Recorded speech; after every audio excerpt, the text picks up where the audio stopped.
So here it goes. This is the Great Potato Plant Part 1. And the reason this is Part 1 is because I got myself, hi Austin. Hi Mom. I got myself 2 bags of seed potatoes. This is a 3-pound bag. I just picked them up at my local Wilco.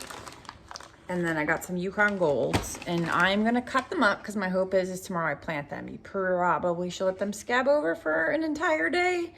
They're gonna get at least 12 hours maybe. 16, what is it? Yeah, about 16 hours maybe, hopefully. The goal is to plant them tomorrow.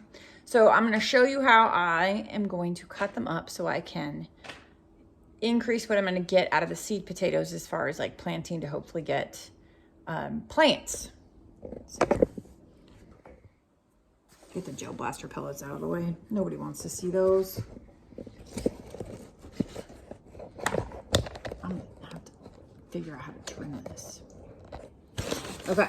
Who's going to use that cutting board? Oh. That one. The metal, the wood one you have. So I'll make it quick. You're still trimming chicken. So number 1 opens up. And then I'm going to take this out and look at some of these potatoes. So these little things here and these like little dimples here, these are considered potato eyes. So this is a bigger potato and it's got like, even this is considered an eye. And you want to have a chunk that's got at least 2 or 3 pieces of potato.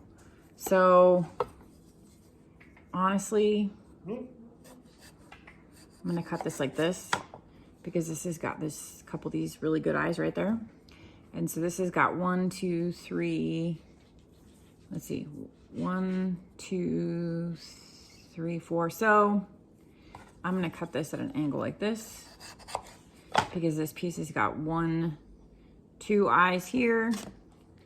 Not real happy about that, but we'll see how this works. And then I've got another eye here and these little eyes over here. So each of those pieces has 2 or more eyes. Look at this one. This one's a good one. There's eyes everywhere. I'm gonna cut that in half. I can easily cut this in half. And then if I cut this one at a funky angle like this, there's 2 on this one and there's 2 on that one.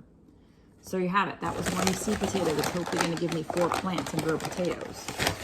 Look at this squishy one here. Here's another thing. So I am growing these 2 types of potatoes. There now come to find out is a determinate and indeterminate potato as well as tomato. I'm just gonna do this with this one and call it good. There's 3 on here. What does that mean? It means that one is a shorter harvest and the other is a longer harvest. And so it would be nice to find some indeterminate potatoes. I almost said tomatoes because I'm used to saying tomatoes, but indeterminate potatoes because these ones should harvest faster than some of the other ones. I've got a whole list compiled. So I'm gonna try this. I mean, really, I could have left that whole. I'm gonna leave that one whole. So I'm just gonna cut this up and see how many of these I can get off this and then just grow and see what I can get. So this is gonna be a total of 6 pounds of seed potato. And I think in theory, you should be able to get, if you can grow them really well, you should be able to get 10 pounds per pound. So if I'm lucky, I'll be able to get 60 pounds of potatoes. We'll see. Half of them will be red and half of them will be Yukon Gold. And then I have some other Yukons that are out in the garage, but I'm gonna plant them whole because they're grocery store ones.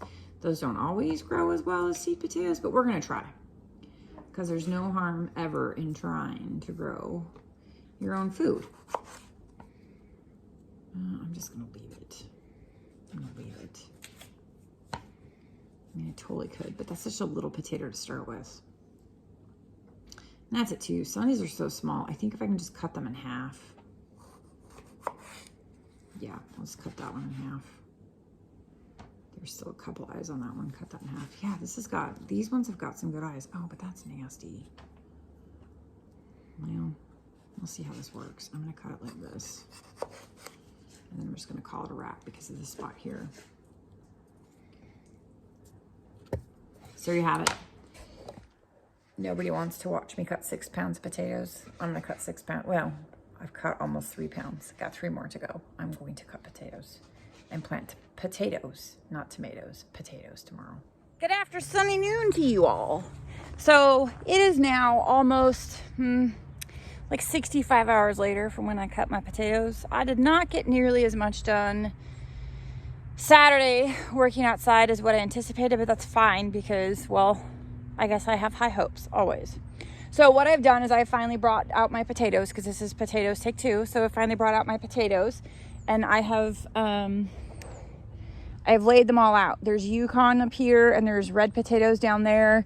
These are all my purchased seed potatoes. They're probably laid out like maybe, oh, excuse me. They're probably laid out much closer than a foot, but I'm going to roll with this, because here's the other thing. I am bringing in all the soil, and there's never any guarantee how stuff's going to grow when you bring in soil. I have just a handful of each left, like 3 of Yukon and I think like 4 of the red potato, and I'm okay with that. So what I'll do, and here's a couple things. What I'll do is with the few seed potatoes I have left, I have these giant grow bags, and I will try to throw some in grow bags and just grow like maybe 1 or 2 grow bags of each.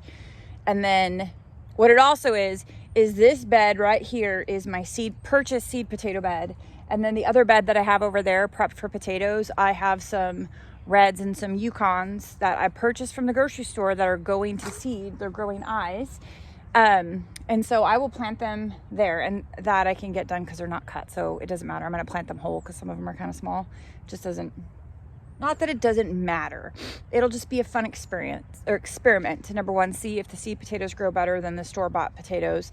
If the store-bought potatoes grow, if there's a difference between cutting versus leaving whole. And then, you know, now saying that, I probably should have left some of these seed potatoes whole, but whatever. Anyways, so I am going to go ahead and I'm going to plant these up really fast. I'm going to bury them maybe 3 to 4 inches, roughly thereabouts. Like the goal is my little handy shovel. It's got a measurement on there, 4 inches. If I can get these things 4 inches down, or dig a hole that's, you know, to the thing of the shovel, and then you put the seed potato in there. There is one thing though, I am going to make sure that I plant them eye side up, plant them 4-ish inches down, and then I'm going to cover them up, and then that's it. Here we are, Southwest Washington, zone 8, whatever the heck far. Yeah, these things will be okay. It'll be fine. I'm gonna go plant some potatoes. Now get out there and farm your daggum yards. Okay, one last thing really quick. So, digging holes for these. This is no science. I really wish that I had something to strap this thing to. Anyways, so I'm gonna flip this around. So literally what I do is I stick my shovel and I move my shovel like this. And this is really hard to do because I don't have my other hand. And if I had my other hand, I would pull the soil like this and then slip the seed potato down there in the hole with the shovel. See, it's not real science. It's not real exact.